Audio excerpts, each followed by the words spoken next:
अथ श्रीयोगवासिष्ठे निर्वाणप्रकरणस्य उत्तरार्धे अष्टादशोत्तरशततमः सर्गः। सहचरसहचर्य क्रमेणोचुः। निर्गुणस्य बकस्यास्य गुण एकोऽस्ति दृश्यताम्। यत्प्रावृषं स्मारयति प्रावृट् इति ब्रुवन्। बकहंस इवाभासि सरस्थो मद्गुसौहृदम्। नृशंसत्वं च वाणीं च त्यक्त्वा हंसो भवस्फुटम्।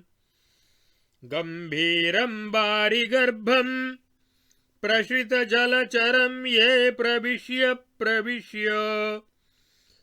प्राङ्मत्स्यान् प्रोतचञ्च्वाश्चतुरतरपरं जग्धवन्तो विदग्धाः।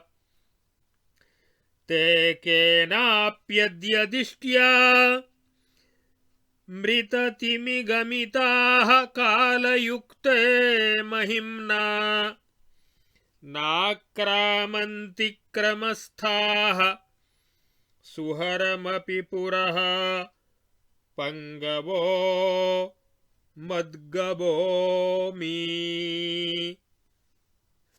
एवं विहन्यते लोकः स्वार्थेनेति प्रदर्शयन्। मद्गुरुतां यात इत्येवं स्तौति दुर्जनः। उत्कन्धरो वितत निर्मलचारुपक्षो हंसोऽयमत्र नभसेति जनैः प्रतीतः। गृह्णाति पल्वलजलाच्छफरीं यदासौ ज्ञातस्तदा खलु बकोऽयमितीह लोकैः। अतिबहुकालविलोलानवलोक्य बकांस्तपोदम्भान्। अत्रैवातिमिरस्थांस्तटवनिता विस्मिता धूर्तान्। अत्र जले महेलाः पश्यैता अपहरन्ति सितपद्मान्। इच्छसिता अनुगन्तुं नाहं ते वल्लभा व्रजामीति। कुपितां तामनुनेतुं यत्नपरः पान्थ एष पथिकान्ताम्। अवलोकय नरनायक कुसुमलता कुहरकेलितीरवने। इतिहावभावविलसित विवलनकोपार्धदृष्टिहसितानि पूर्वाणावरवनिता कथयति ते दृश्यतां राजन्। बकमद्गुशरारूणां नित्यमेकौकसामपि संकरोऽस्ति मिथो बुद्धेर्न मूर्ख विदुषामिव। चञ्च्वग्रे खञ्जरीटस्य कीटः किटिकिटायते। दौर्भाग्यस्य पुराणस्य पताके वोच्छ्रितोन्नते। तारं तीरतरौ सरौति तरलो यावद्बकः प्रोल्लसंस्तावत्। पल्वलगोष्पदेऽम्बुकलिले यावद्बलाद्देहकम्। मज्जन्त्या प्रियभक्षशीवनिपुणं त्रातं शफर्याभयाद् हृद्भङ्गेन महापदीयहि मृते नान्यद्भवेत् सौख्यदम् बकाजगरमद्गूनां हृदि या प्राणिनां धृतिः अचर्वित निगीर्णानां मन्ये निद्रोपमैव सा आसन्नमद्गुबकगृध्रबिडालसर्प दृष्ट्या भयं भवति यत्सलिलाशयानां तस्याग्रतस्तृणमिवाशनिपातभङ्गो जातिस्मरेण विदुषोक्तमदः पुरा मे इह सरोवरतीरतरोस्तले कुसुमशालिनि मुग्धमृगान् पुरः समवलोकयलोकमलौ बलात् समवकीर्णनवोत्पलकेतकान् बर्हि प्रोन्नतचित्तत्वात् तोयमिन्द्रं प्रयाचते स पूरयति तेनास्य महात्मा निखिलां महीम् मेघाननुसरन्त्येते मयूरास्तपना इव मलिनो मलिनस्यैव पुत्र इत्यनुमीयते मृगानालोक्य पथिकश्चिन्तयन् दयिते क्षणे पुरस्थेषु पदार्थेषु यन्त्रपुत्रिकतां गतः शिखीबार्यपि नादत्ते भूमेर्भुङ्क्ते बलादहिम् दौरात्म्यं तन्न जाने किं सर्पस्य शिखिनोऽथवा सज्जनाशयनीकाशं त्यक्त्वा बर्हि महत्सरः पिबत्यं वभ्रनिष्ठ्यूतं मन्ये तन्नतिभीतितः लसत्कलापजलदाः पश्य नृत्यन्ति बर्हिणः धुन्वानाः पिच्छकान्तीन्दुं प्रावृषः पोतका इव वरवने वनवातविसारिणां चपलचन्द्रकचारुतरङ्गिणाम् इह पयोनिधिरेव कलापिनां विश्रितमुक्ततयेव विलासनः चरतृणानि पिबाम्बुवनावनौ कलय विश्रमणं कदलीवने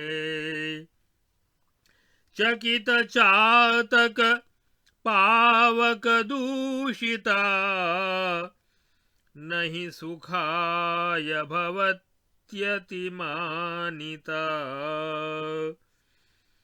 नायं मयूरमकरालयवारिपूरो पूर्णोदरो जलधरोऽम्बरमारुरुक्षुः दावाग्निदग्धवनपादपकोटराग्र धूमावलीबलय उत्थित एष शैलात् येनाब्देन शरद्विधावपिशिखी सन्तर्पितो बारिभिर्नो वर्षास्वपि पूरयेद्यदि सरस्तद्बाललोकोचितम् आरब्धं समवेक्ष्य सज्जनजनो हासेन दुःस्थो भवेद् वरिहीत्यात्मतृषैव नेतुमखिलं कालं समभ्युद्यतः स्फटिकविमलं पीत्वा तोयं घनोदरनिर्गतं पिबति न पुनर्मार्गे क्षुभ्यं स्त्रिशापि शिखीजलम् स्फुरति च घनं स्मृत्वा स्मृत्वा न चापि विपद्यते गुणवति जने बद्धाशानां श्रमोऽपि सुखावहः इहाति बाहयन्त्येते मार्गदौस्त्यं घनागमे कथाभिः पथिकाः प्रायो विमूढा जीवितं यथा पश्यात्र नाथ सरसः कमलोत्पलकुमुदबिषमृडालानां कल्हारपत्रपयसा भारानादाय बालिकाश्चलिताः किमिदं नयथेति ततः पृष्टाभिस्ताभिरुक्तमेतस्य व्यसनज्वरतप्तायाः पथिकवयं बालसख्य इति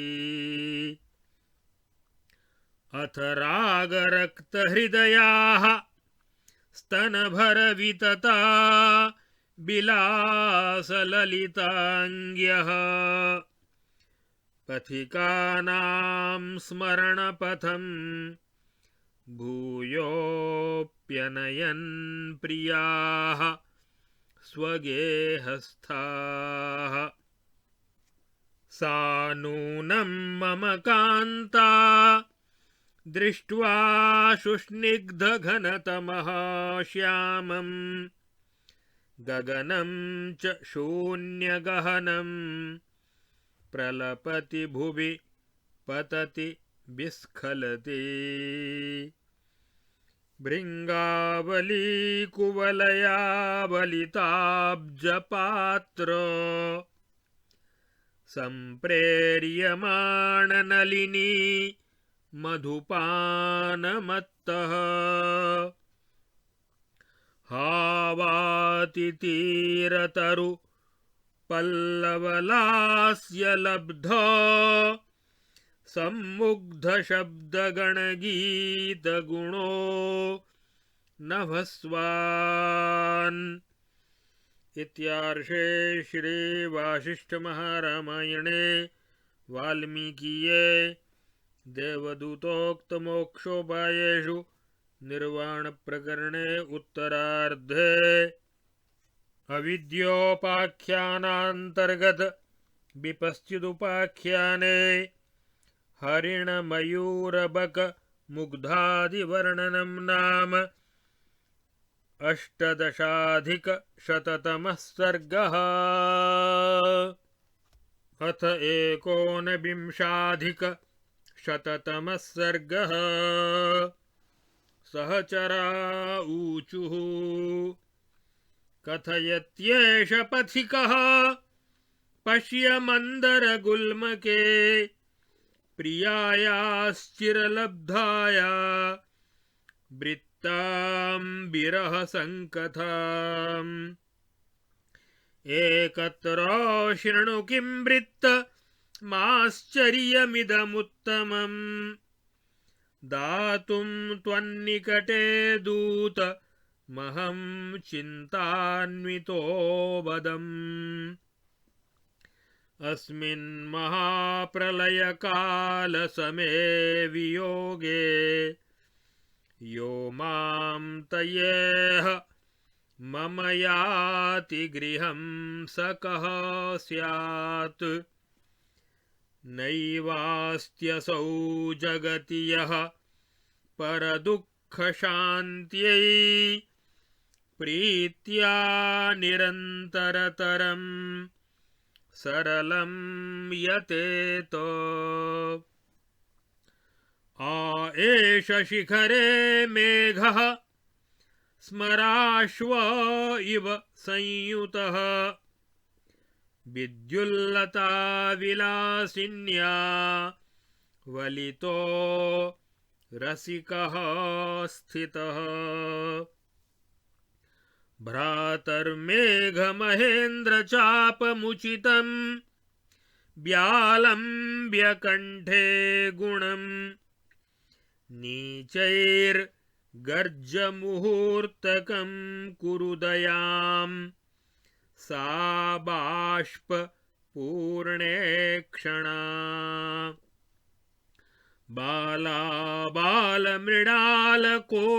बालाबालमृणालकोमलतनुस्तन्वी न सोढुं क्षमा तां गत्वा सुगते गलज्जललवै राश्वासयात्मानिलैः चित्ततूलिकया व्योम्नि लिखित्वा लिङ्गिता सते न जाने क्वाधुनैवेतः पयोदयिता गता इत्थं चिन्तापरवशमतस्तन्विसार्धं त्वया सावन्तर्लीन प्रसरमनसः क्वापि याता स्मृतिर्मे सम्पन्नोऽहं परवशवपुः काष्ठकुड्योपमाङ्गो भङ्गं सोढुं क इव विरहक्लेशजं नाम शक्तः पश्चाज्जातः कलकलरवः सन्तते पान्थसार्थे दीनालापैर्व्यसनविधुरै रालपन्ते च मेघम् कष्टं पान्थोऽमृत इति महारम्भसम्पन्नः शब्दः प्रोद्यत् पथिकवनिता विस्तृतोरः प्रहारः लोके नायमृत इति ततो बाष्पसम्पूरिताक्षं शाबीं पूजां विरचितवता सञ्चयीकृत्य दारु दग्धुं नीतोऽस्म्यति भयमहं प्रज्वलच्चित्यनन्त प्रोद्यत्स्फोटस्फुटपटपटारावरौद्रं श्मशानम् तत्राहं तैः कमलवदने बाष्पपूर्णाक्षिपक्षैर्न्यस्तः कैश्चिच्चितिशयनके बद्धलोकालिलेखे धूमोद्गाराविरलजटिले मस्तके रक्तमृत्योश्चूडारत्नोत्तम इव कलामात्रदृश्येऽग्निहेम्नि अस्मिन् काले कुवलयलता कोमला धूमलेखा नासारन्ध्रं मृदुगलविलं मे प्रवृत्ता नियातुम् उष्णा कृष्णा नकुलकलिता सत्वरं बालसर्पे भूमेरन्ध्रं तनुमिव दराद्दैर्घ्य संकोचकुब्जा त्वत्सङ्कल्पामृतकवचितो नापबिद्धस्तयाहम् कुन्तश्रेण्या दृढपतनया वज्रकायो यथाजः त्वामासन्नां मदनसरितं हृद्गृहे गाहमानो मर्मच्छेदेष्वपि विलसिता नाविदं वेदनास्ताः एतावन्तं समयमुचितं तन्वि सार्धं त्वयान्तर्लीलालोलं हृदि चिरतरं तन्मयात्रानुभूतम्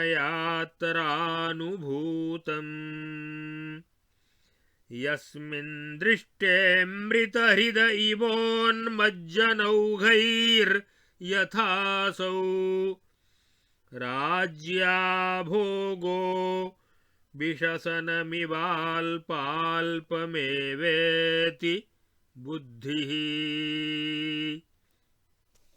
सा लीला ते विलासा वचनमपि च तत्सम्मितं ते कटाक्षाः सानन्दानन्तरस्य प्रसरसमुचिता दूरमण्येकभूषा तानीहारावसारा बहसनचलना वेगविक्षोभितानि किं वा तत्तन्न यत्संस्मृतममृतरसाल्लादमन्तः करोति त्वत्सङ्गमे सुरतसौख्यरसायनेन बाले ततोऽहमति तृप्ततया श्रमार्तः तत्र स्थितो मृदुनितल्पतले शशाङ्क बिम्बे शरच्छिशिर निर्मल शोचिषीव अत्रान्तरे झटिति चन्दनपङ्कशीता दीर्घादिवेन्दुशकला दशनिः शब्दः दृष्टो मया चितितलज्ज्वलितो हुताशः क्षीराब्धि बाडवनिभोऽङ्गगतः स्वतल्पात् सहचरा ऊचुः इत्युक्तवति कान्तेऽस्मिन् हा हतास्मीति वादिनी मुग्धा मौग्ध्याद्वरावर्त शङ्कया मूर्छिता स्थिता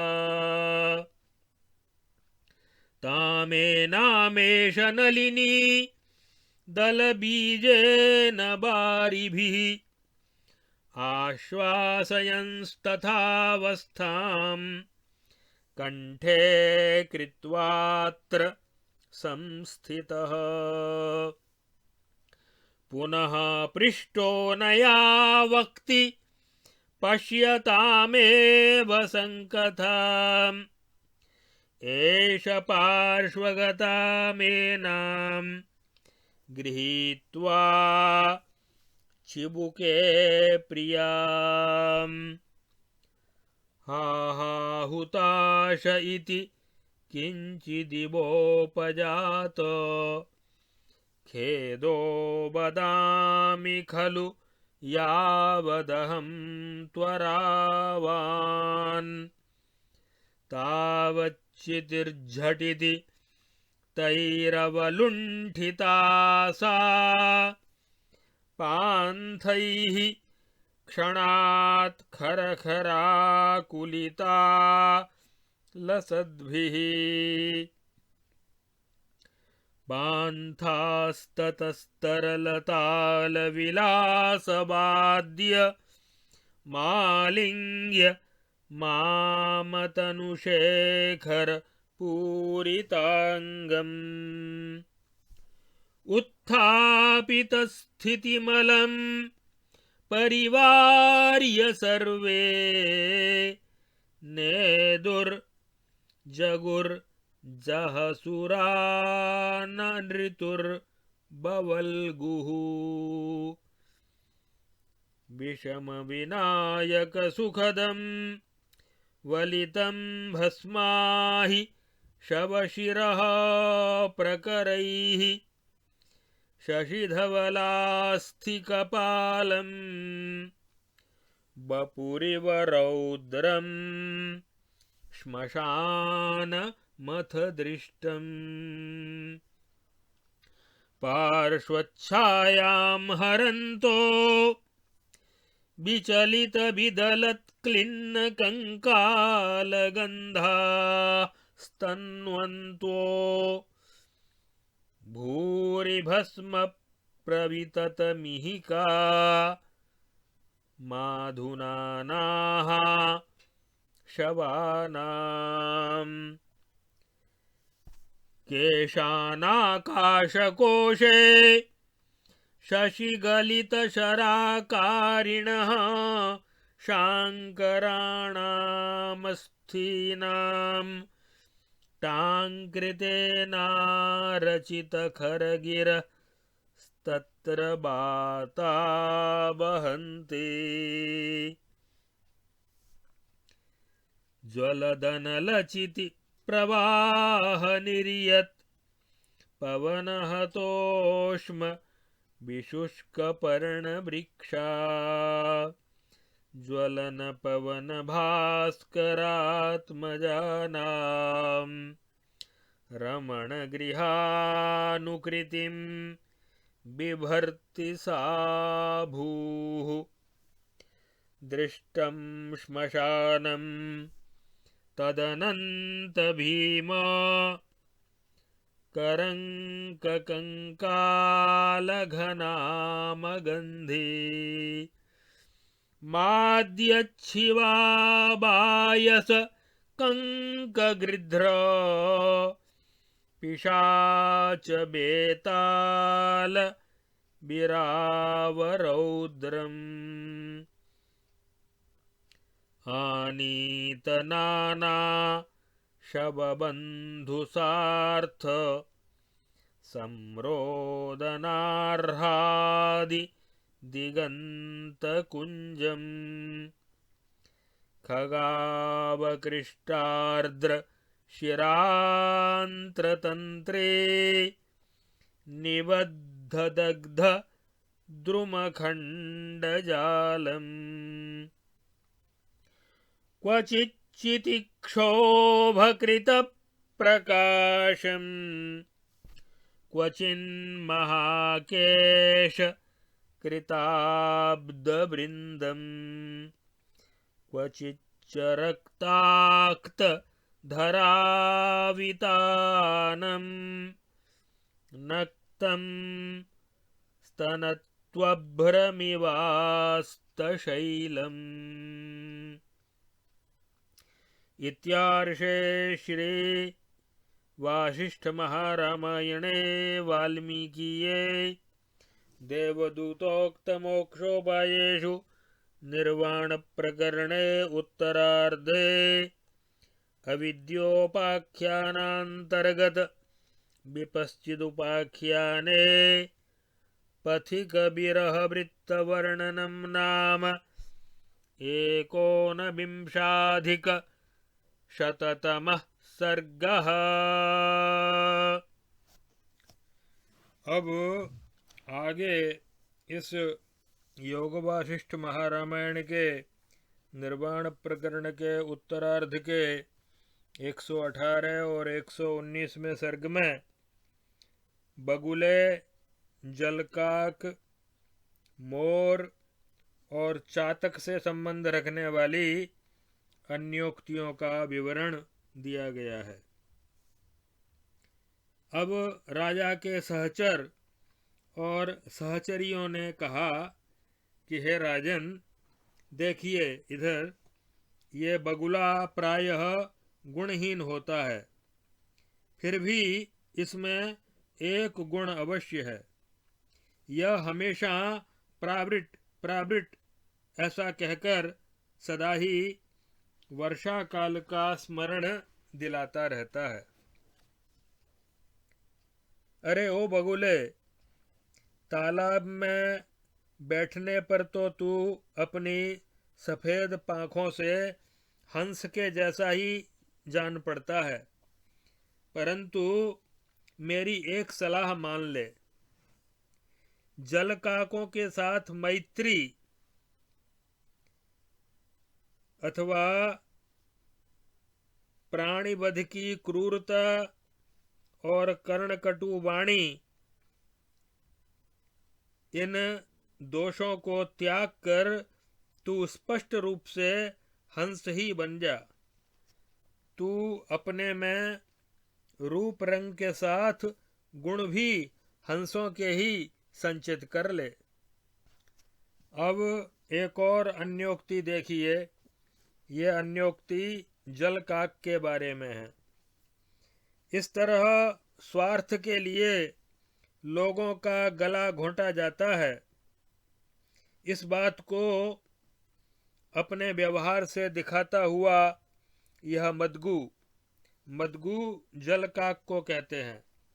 यह जलकाक मेरा गुरु बन गया है, ऐसा कहकर दुष्ट लोग उसकी प्रशंसा करते हैं।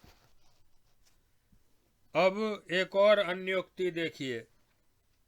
गर्दन ऊंची किए हुए और सुंदर सफेद पंख फैलाए हुए बगुले को आकाश में उड़ता देखकर लोगों ने जाना कि यहाँ तो हंस ही आ गया, किंतु जब वह तलैया में उतरकर कीचड़ भरे जल से मछलियां पकड़ने लगा तो सब लोगों को निश्चय हो गया, अरे यह तो बगुला ही है। जो बहुत समय तक अपनी अत्यंत चपलता का परिचय दे चुके थे, वे ही बगुले जब मछलियों को पकड़ने के लिए तपस्या का ढोंग करने लगे, तपस्वी की तरह ध्यान लगाकर बैठे, तब वहां इसी स्वभाव वाले धूर्तों को अंधकार की प्रतीक्षा में ध्यान लगाकर बैठा देखकर तट पर खड़ी हुई एक चतुर नारी को बड़ा विस्मय हुआ। बगुला, जलकाक और अन्य हिंसक जल जंतु सदा एक ही स्थान में रहते हैं, तो भी मूर्ख और विद्वानों की बुद्धि के समान इनकी बुद्धि एक दूसरे से मेल नहीं खाती है। उधर वह देखिए, खंजन की चोंच में पड़ा हुआ एक कीट किटकिटा रहा है। यह उसके पूर्व संचित पाप या दुर्भाग्य की पताका है जो ऊंचे स्थान में फहरा रही है। और एक अत्यंत अद्भुत अन्योक्ति देखिए। मोर का हृदय ऊंचा और उदार होता है। वह जब इंद्र से जल की याचना करता है तब इंद्र उसके उसी गुण से संतुष्ट होकर वर्षा द्वारा सारी पृथ्वी को जल से भर देते हैं। और ये मोर स्तन पीने वाले बच्चों की तरह मेघों का अनुसरण करते हैं। इससे अनुमान होता है कि मलिन का पुत्र मलिन ही होता है, क्योंकि मेघ भी काले काले हैं और ये भी नील सुंदर है। तो जो जिसका अनुगमन करेगा वो उसके जैसा ही हो जाएगा। मेघाननुसरन्त्येते मयूरास्तनपा इव मलिनो मलिनस्यैव पुत्र इत्यनुमीयते। सत्पुरुषों के हृदय की भांति निर्मल महान सरोवर को छोड़कर मोर मेघ का थूका हुआ पानी क्यों पीता है? अरे मेरी समझ में इसका एक ही कारण है। स्वाभिमानी मयूर किसी के सामने सिर झुकाना नहीं चाहता। मेघ का पानी पीते समय उसका सिर ऊंचा रहेगा, किंतु सरोवरों का जल पीते समय उसके सामने उसे नतमस्तक होने का भय है। राजन देखिए, जिनके पंख रूपी मेघ सुशोभित हो रहे हैं तथा जो अपने पंखों के कांतिमान चंद्र चिन्ह को कंपित कर रहे हैं, ऐसे वे मोर वर्षा ऋतु के बच्चों की भांति नाच रहे हैं।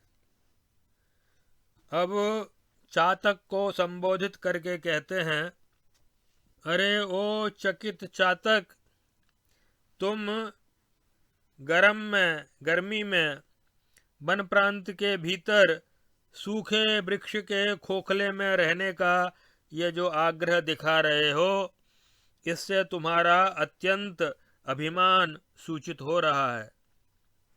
यह अभिमान दावानल में जल जाने की संभावना से दूषित है। अतः तुम्हारे लिए यह सुखद नहीं हो सकता। भैया मेरी सलाह मानो तो कदली बन के निकटवर्ती शीतल हरित तिनकों को चरो और नहरों के पानी को पियो और कदली वन में विश्राम करो। मेघ से बरसते हुए जल के सिवा दूसरे किसी जल को नहीं पीऊंगा, ऐसा दुराग्रह छोड़ दो। अरे ओ मयूर, यह समुद्र की जलराशि से भरे हुए पेट वाला और आकाश में ऊपर उठने की इच्छा वाला जलधर ये मेघ नहीं है। ये तो दावानल से जले हुए वन वृक्षों के खोखले अग्रभाग से प्रकट होने वाली धूममाला का मंडल है, जो अभी अभी इस पर्वत से ऊपर की तरफ उठ रहा है। भ्रांति में मत पड़ो, संसार भ्रांति है, अहंकार भी भ्रांति है। जो जैसा दिखता है वो वैसा ही नहीं होता है। मृगमरीचिका में जल दिखता है, असत्य अनित्य पदार्थों में सुख दिखता है, लेकिन होता नहीं।